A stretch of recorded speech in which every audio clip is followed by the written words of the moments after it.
Astro Sharma YouTube channel में आपका स्वागत। आज आपको पुरुषोत्तम मास के बारे में विस्तृत जानकारी देने जा रहे हैं।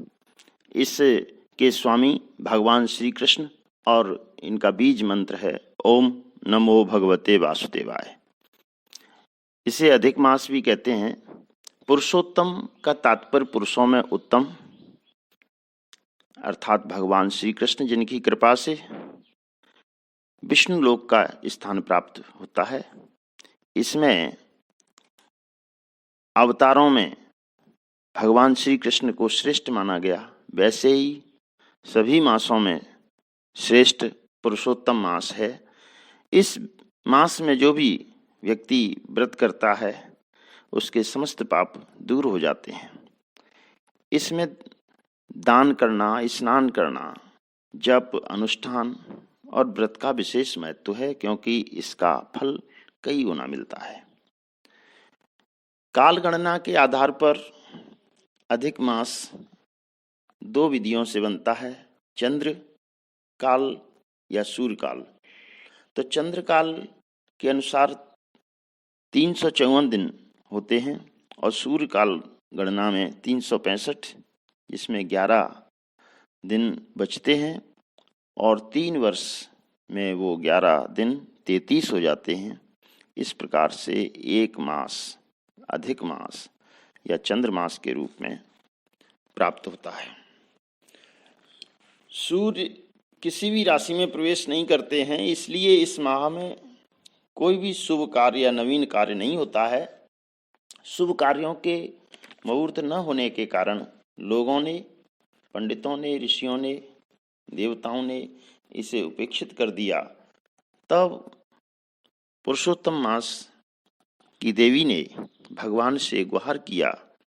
दीनहीन दशा देख करके इस मास को भगवान श्री कृष्ण ने बहुत वरदान प्राप्त करने के लिए आशीर्वाद दिया और स्वयं अपना नाम दे करके इसे पुरुषोत्तम मास बना दिया और कहा कि जो इस मास में व्रत, अनुष्ठान, दान, जप, पूजा पाठ करेगा उसको उसी प्रकार से आशीर्वाद प्राप्त होगा, फल प्राप्त होगा, जिस प्रकार से मैं अर्थात भगवान श्री कृष्ण लोगों पर कृपा करते हैं, उसी प्रकार से इस पुरुषोत्तम मास को भी अधिकार होगा, शक्ति होगी कि वह लोगों को अपने इस मास में जो भी पुण्य कार्य करता है उसका कई गुना फल प्रदान करे।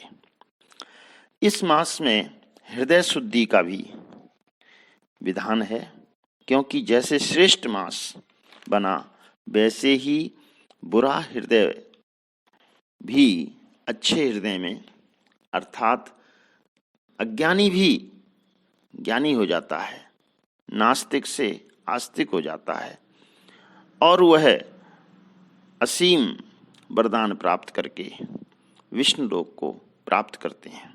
इस मास का फल जातक को अवश्य मिलता है, इसलिए सभी लोगों को इस मास में अधिक प्रयत्न करना चाहिए, जिससे अपना कष्टों का निवारण हो और मोक्ष की प्राप्ति हो। इसीलिए इसमें अपनी इच्छा अनुसार और अपनी श्रद्धा अनुसार कार्य करें, जिनमें प्रमुख कार्य हैं जैसे ब्रह्मचर्य का पालन, ब्रह्म मुहूर्त में जागना, श्रेष्ठ पुस्तकों का, शास्त्रों का, पुराणों का और धार्मिक पुस्तकों का पढ़ना, गीता पाठ, श्री भागवत पाठ और अन्य जो अनुष्ठान हैं उन्हें करना। इस मास में गाय, सोना, चांदी, धन, द्रव्य इत्यादि, वस्त्र, मिष्टान ब्राह्मणों को दान दें, तीर्थाटन करें और अपने इष्ट का ध्यान, पूजा पाठ करने से विशेष फल प्राप्त होते हैं। इस पुरुषोत्तम मास के लिए एक मंत्र कौंडिन्य ऋषि ने कहा है और उसमें ये कहा है कि यदि इस मंत्र को 1 महीने तक जप किया जाता है तो मनुष्य साक्षात पुरुषोत्तम प्रिय हो जाता है। वह मंत्र है ओम गोवर्धन धरम वंदे गोपालम गोपरूपिणम गोकुलोत्सवमिशानम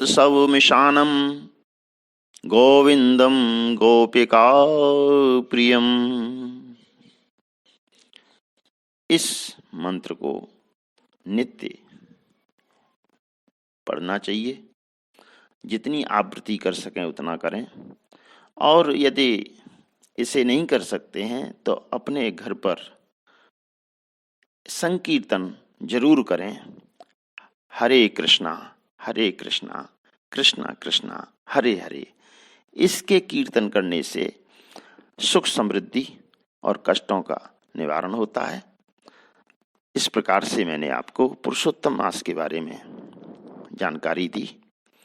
यदि मेरा चैनल आपको अच्छा लगता है तो इसे लाइक करें, सब्सक्राइब करें। धन्यवाद। स्वस्ति।